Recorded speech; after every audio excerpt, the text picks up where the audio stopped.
Good morning class. Myself Shweta Srivastava and I am your commerce teachers. बच्चों, आज का जो आपका चैप्टर है वो है सेंट्रल बैंक यानी कि रिजर्व बैंक ऑफ इंडिया।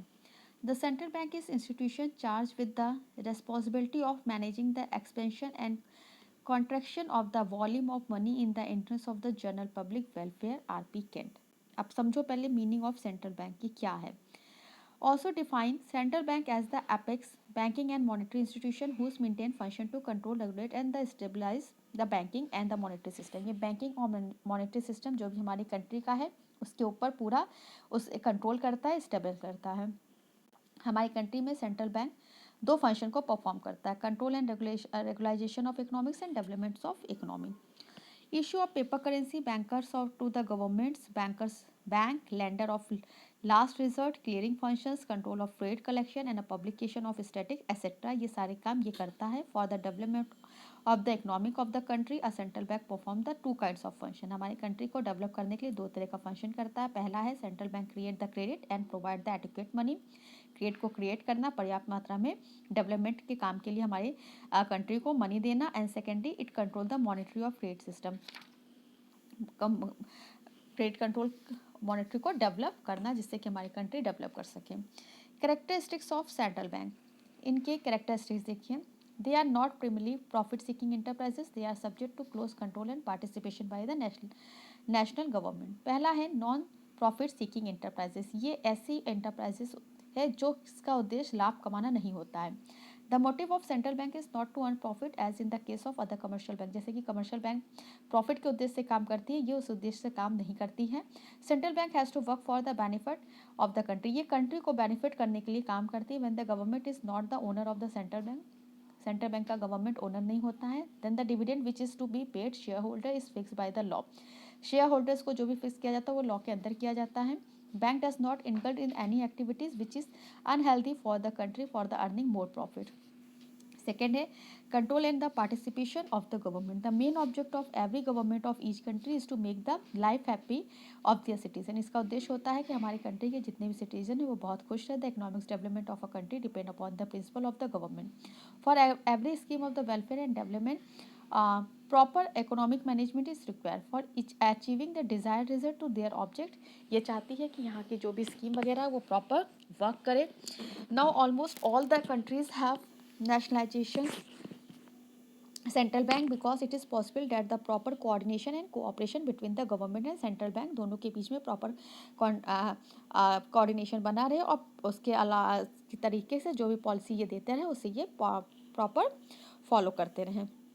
अब इसके कुछ ऐसे कमर्शियल बैंक्स जो होते हैं वो ये काम नहीं कर सकते, ये काम केवल और केवल आरबीआई के द्वारा ही किया जा सकता है। कमर्शियल बैंक कौन कौन से काम नहीं करते हैं, इनको नोट इशू का अधिकार नहीं होता है, लेंडर ऑफ लास्ट रिजॉर्ट नहीं होते हैं, the custodian of the cash reserve of commercial bank, banker agent and adviser नहीं होते हैं, कंट्रोलर नहीं होते मॉनेटरी सिस्टम के। इसका ओरिजिन कैसे हुआ? Several attempt made from time to time to set up a central bank. Central bank समय समय पे सेटअप होता गया। Unfortunately this attempt failed to bear any fruits during the first world war. First war के समय ये काफ़ी फेल हुआ, जो मॉनेटरी सिस्टम था काफ़ी अफेक्टेड हुआ। 1921 में गवर्नमेंट जो थी हमारी इंडिया की उसने इस्टेब्लिश किया इंपीरियल बैंक ऑफ इंडिया को। ये commercial banks banker to the government and banker bank के तरीके काम करता था, but there were certain drawback because of which it could not be said to be the central bank. इसे central bank नहीं कह सकते थे क्योंकि इससे कुछ ड्रॉबैक थे। क्या था ड्रॉबैक वो देखिए, it did not have to power to issue note, इनको नोट इशू करने का पावर नहीं था। ये मॉनेटरी सिस्टम को काफ़ी घटा बढ़ा नहीं सकते थे। सेकंड था कि इनका जो कमर्शियल बैंक का फंक्शंस था, this bank was use to compete with others bank, other bank के साथ कम्पीट करते थे। It has no control and on money, इनका मनी पे कंट्रोल नहीं था, क्रेडिट पे कंट्रोल नहीं था। This bank could not arrange the finance for the foreign trade के लिए ये फाइनेंस नहीं कर पाते। तो क्या हुआ, the government of India while accepting the recommendation the committee brought forward the bill, but the bill could not be passed on the account of difference amongst the members of the legislature. Then in 1929 the Central Banking Inquiry Committee again made the plea for the establishment of Reserve Bank. 1 अप्रैल 1935 को reserve bank दोबारा अपना function करने के लिए start हो गया। अब देखिए nationalisation of reserve bank of India. इसमें मेन आर्ग्यूमेंट्स क्या हैं? The nationalisation of a central banking had been a world wide tendency in the post war period. The same could be the basis of the nationalisation of the reserve bank of India. इसके पहले जो world war हुई थी उसके बाद इसको nationalise किया गया रिजर्व बैंक ऑफ इंडिया में. The world time experience has fully expose the reality about the freedom of the action of the bank. It more less and operated as a government department. Government department के तरीके ये काम करता था. The share of the bank were getting the concentrated into the fewer and the fewer hand. इनके जो share थे वो कुछ ही हाथों में थे. फॉर दिस रीजन, इसका रीजन था, there was a danger of a private interest seriously influencing the working of the bank. Next है consideration of economics planning necessitated a close collaboration between the government and the bank that could hardly be effective without the nationalization of the bank. अब reserve bank के क्या क्या functions हैं उन्हें देखो. दो तरह का फंक्शन करता है, एक सेंट्रल फंक्शन करता है, एक जनरल फंक्शन करता है. सेंट्रल फंक्शन में सबसे पहला फंक्शन है इशू ऑफ नोट. आपको बता दें जो हमारे यहाँ रिजर्व बैंक ऑफ इंडिया है वो नोट इशू करने का काम करता है. 1 अप्रैल 1995 को ये सेटअप हुआ. हमारे यहाँ 2 रुपये, 5 रुपये, 10 रुपये, 20 रुपये, 50 रुपये, 100 रुपये और 500 रुपये तक के note reserve bank of India करता है और केवल ₹1 are issue by the government of India. 1 रुपये के नोट को छापने का अधिकार केवल और केवल भारत सरकार को, बाकी किसी को नहीं. 1 note are issue as the subsidiary to the 1 coin. Bankers bank, reserve bank of India बैंकों का बैंक है. मतलब कि जो रिजर्व बैंक ऑफ इंडिया है वो बैंकों के बैंक के काम नाम से काम करता है. ये जो भी हमारे बैंक हैं उनको गाइडलाइन करता है. शेड्यूल बैंक को देखता है. एवरी बैंक मेंबर की जो भी डिपॉजिट है 3% उसका total deposit reserve bank of India के पास रहता है. गवर्नमेंट का बैंक है, मतलब कि ये गवर्नमेंट को समय समय पे एडवाइस देता है उन्हें कैसे काम करना चाहिए. जो भी मॉनेटरी से रिलेटेड प्रॉब्लम्स होती है उन्हें ये देखता है. The bank has been floating loan treasury bill on a behalf of the central and state government. In addition the bank the adviser of the government all financial matters पे ये government को advice देता है. Sales and purchase of foreign exchange, ये foreign exchange की जितनी भी चीज़ें रहती हैं, जो भी सिक्योरिटीज़ वगैरह रहती हैं उसको सेल और परचेज करता है, लेकिन केवल उन्हीं फॉरेन कंट्री की जो इंटरनेशनल मॉनेटरी फंड IMF के द्वारा जुड़ी हुई होती हैं वही. क्रेडिट कंट्रोल, इसके बाद इसका सबसे प्रमुख कार्य होता है कि reserve bank of India credit control को अपने हाथ में लेके रखता है जिससे कि बहुत ज़्यादा लोन वगैरह ना बढ़ पाए और जो भी हमारी ट्रेड और हमारी इंडस्ट्री होती है हमारी कंट्री की वो प्रॉपर उनका जो क्रेडिट कंट्रोल है वो प्रॉपर इनके हाथों में रहता है.